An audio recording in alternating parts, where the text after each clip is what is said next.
Today we are meeting with Mike Moyer, author of Slicing the Pie. Mike, you said you're not a technical guy, and for a tech startup, what do you think? What's your take on the technical founder versus the non-technical founder? What's your position? Technical co-founders are the hardest people to find because there's such a strong demand for good technology developers and good programmers. Yes. That they would just as soon work for cash than work for equity. Okay. So the struggle that most entrepreneurs have, non-technical entrepreneurs have, is finding a technical co-founder that they can work with that will take equity.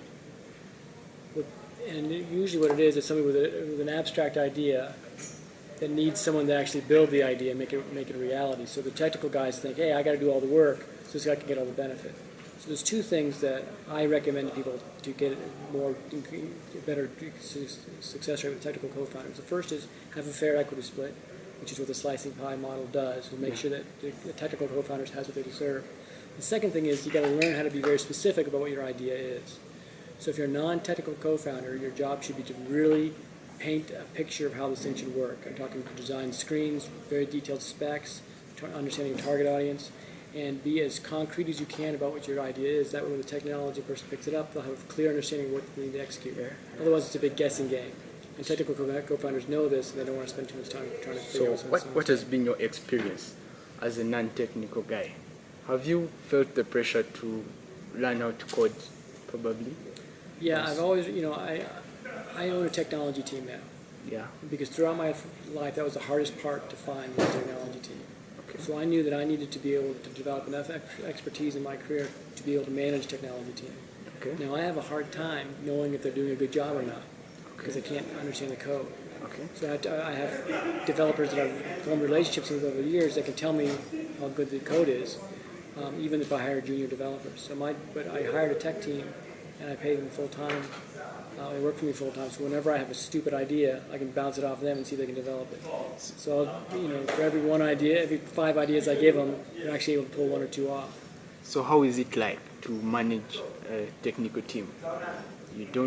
What do you need to know, basically? You have to know what you want. Okay. You got to be clear about what you want. You have to be able to describe yourself.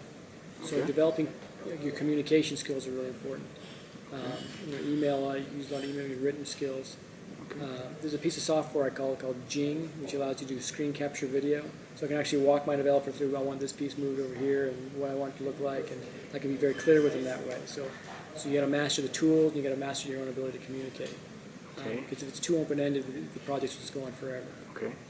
So in slicing the pie, you say you've noticed this one big problem, which is splitting equity in startups. Like, it's a challenge.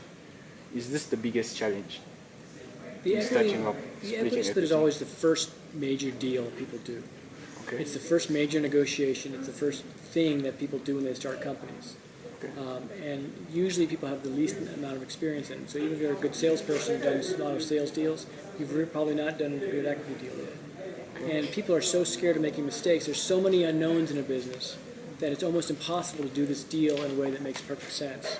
So the struggle is to get through this negotiation without creating fights down the road with your co-founders, and to have a system that's flexible enough that it can change as the company changes. Okay. So besides equity split, what other big challenge does an entrepreneur face? Well, just managing the business is a big challenge. Everyone's been on teams where some people do all the work, some people do none of the work, and there's some slackers. And knowing how to manage your team is the next big frontier. And the more experience you have doing it, the better you'll become at it. But you also have to practice the right things. And it's just like working with the developer. You got to be specific about what you want, what your goals are, what your expectations are, and you have to be able to communicate that in a way that people can understand it. If you don't do that, and you want them getting in fights and to get discussions, you have a hard time having meaningful discussions about their performance. Do you have anything you'd want to say? Anything else?